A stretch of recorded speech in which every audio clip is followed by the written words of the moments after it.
ಇವ್ರಿಗೆ ಏನಾದರೂ ಕಾಂಗ್ರೆಸ್ನವ್ರಿಗೆ ಮಾನ ಮರ್ಯಾದೆ ಅನ್ನೋದು ಏನಾರು ಗೊತ್ತಿದ್ದರೆ ಮಹಾತ್ಮ ಗಾಂಧಿಯವ್ರನ್ನ ಬದುಕಿದಂಗೆ ಕಗ್ಗೊಲೆ ಮಾಡಿರುವಂಥದ್ದು ಕಾಂಗ್ರೆಸ್ನವರು.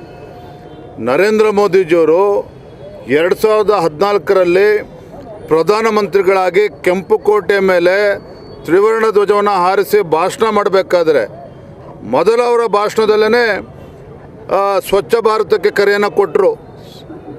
ಸಾಬರಮತಿ ಆಶ್ರಮ ನೆಹರು ಅಂದಿನ ಪ್ರಧಾನಮಂತ್ರಿಗಳ ಕನಸು. ಇವ್ರು ಯಾರೂ ಕೂಡ ಅದನ್ನು ಸರಿ ಮಾಡೋದಕ್ಕಾಗಲಿಲ್ಲ.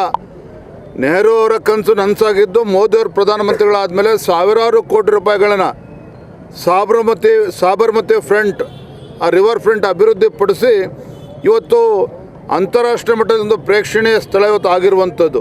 ಹಾಗಾಗಿ ಮಹಾತ್ಮ ಗಾಂಧಿಯವರ ಹೆಸರು ಹೇಳಿಕೊಂಡು ಲೂಟಿ ಮಾಡ್ತಾ ಇದ್ದಂಥ ಕಾಂಗ್ರೆಸ್ ಪಕ್ಷ ಇವತ್ತು ಮನ್ರೇಗಾನ ತೆಗೆದು VBG ರಾಮ್ಜಿ ಮಾಡಿ ಭ್ರಷ್ಟಾಚಾರಕ್ಕೆ ಕಡಿವಾಣ ಹಾಕಿರುವ ಪರಿಣಾಮವಾಗಿ ಇವತ್ತು ಮಹಾತ್ಮ ಗಾಂಧಿಯವ್ರು ನೆನಪಾಗಿದೆ ಕಾಂಗ್ರೆಸ್ನವ್ರಿಗೆ ವಿನಃ ಇವರಿಗೆ ಕಾಂಗ್ರೆಸ್ ಬಗ್ಗೆ ಗೌರವನೂ ಇಟ್ಕೊಂಡಿಲ್ಲ, ಕಳಕಳಿನೂ ಇಟ್ಕೊಂಡಿಲ್ಲ.